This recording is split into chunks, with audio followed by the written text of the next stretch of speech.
Look at your life right now. Be honest. You are everywhere, but you are nowhere. You are answering texts within seconds. You are scrolling through the lives of people who don't care about you. You are constantly available. You are drowning in a sea of noise, opinions, and distractions. And because you are so available to the world, you are completely unavailable to yourself. You feel stuck. You have goals, big goals, but every time you try to move forward, the world pulls you back. You feel like you're running on a treadmill, exhausting yourself just to stay in the same place. What if I told you the solution isn't to work harder? It isn't to add more to your to-do list. The solution is to subtract, to vanish, to disappear. For the next 30 days, imagine if the world couldn't find you. No social media, no validation, no noise, just you and your purpose. This is called strategic isolation. It is the ancient secret used by philosophers and the greatest minds in history to change the trajectory of the world. And today, I'm going to show you exactly how to do it. Let me tell you a story about the most productive period in human history. The year was 1665. London was hit by the Great Plague. It was a terrifying time. Businesses closed, streets emptied, and society shut down. At Cambridge University, there was a young, average student. He wasn't particularly famous yet. When the university closed due to the disease, he was forced to pack his bags and return to his family's farm in a quiet, boring place called Woolsthorpe. He was cut off from his professors. He had no library. He had no friends to distract him. He was completely isolated. Most people would have spent this time complaining or sleeping, but this young man used the silence. Without the constant noise of the city and the opinions of his peers, his mind finally had space to breathe. He spent his days walking in the garden and his nights staring at the stars. In those quiet months, he didn't just pass the time. He invented calculus. He developed the theory of optics.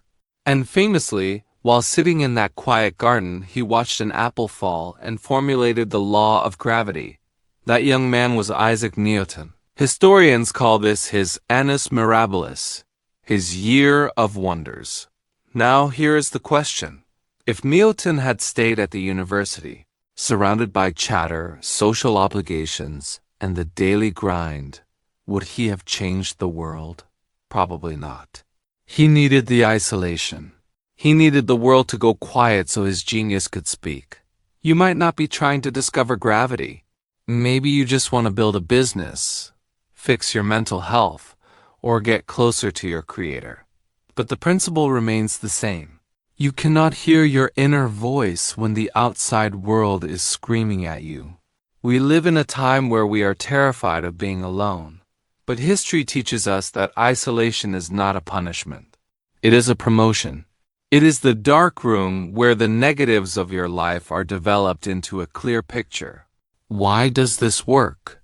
Why does disappearing for just 30 days change everything? It comes down to one word: dopamine. Right now, your brain is fried. You are addicted to cheap dopamine likes, comments, breaking news, Netflix, video games. Your brain is so used to high stimulation that doing hard work feels impossible. You can't focus on a book for 10 minutes because your brain is begging for a notification. When you disappear, you enter a state of dopamine detox. At first, it hurts. You will feel bored. You will feel lonely. But here is the secret. Boredom is a gift. When you are bored, your brain starts looking for something to do. If you remove the phone, your brain will eventually say, "Okay, let's work on that business idea. Let's read that book. Let's reflect on my life." This is also about identity shift. When you are constantly around people, you act the way they expect you to act. You are wearing a mask. When you are alone, the mask falls off. You face the real you. In our tradition and many ancient traditions, this is known as uzla or withdrawal. It isn't about escaping responsibility. It's about retreating to sharpen your axe so you can chop down the tree effectively. It is about pausing to check your compass so you don't run in the wrong direction. So how do you do this?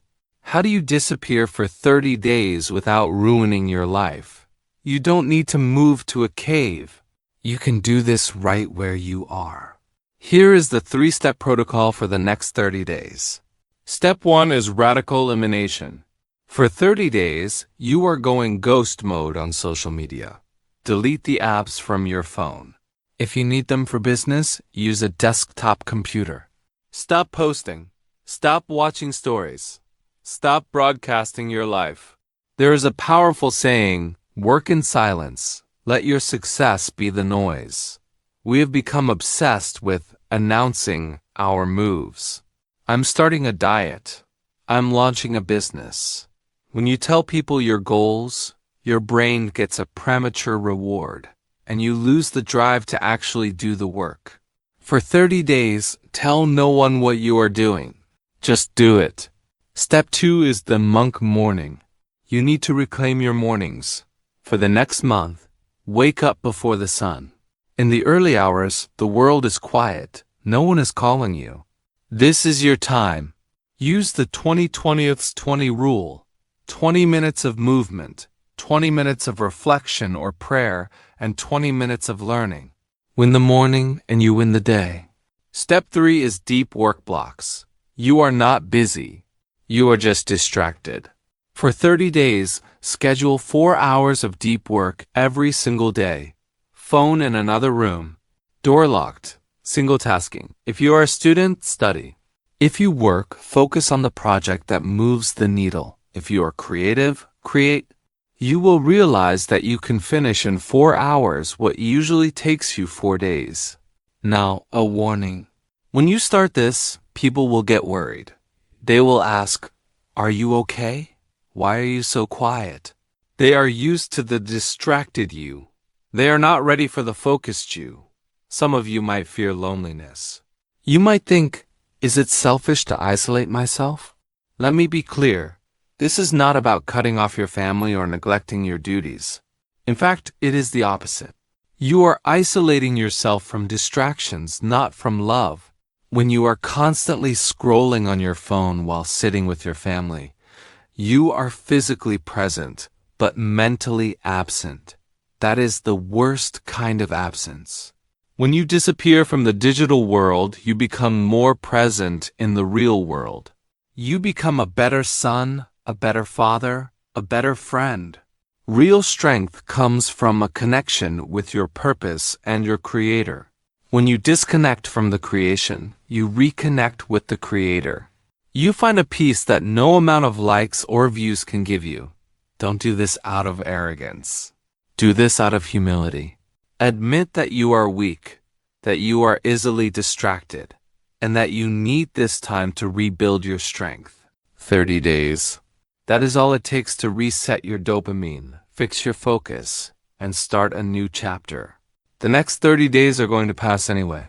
You can spend them scrolling, envying other people's lives, and remaining exactly where you are. Or you can disappear. You can step into the shadows, do the work, and emerge as a completely different person. The world is noisy. The world is chaotic, but you don't have to be. Shut the door. Turn off the noise, and let the transformation begin.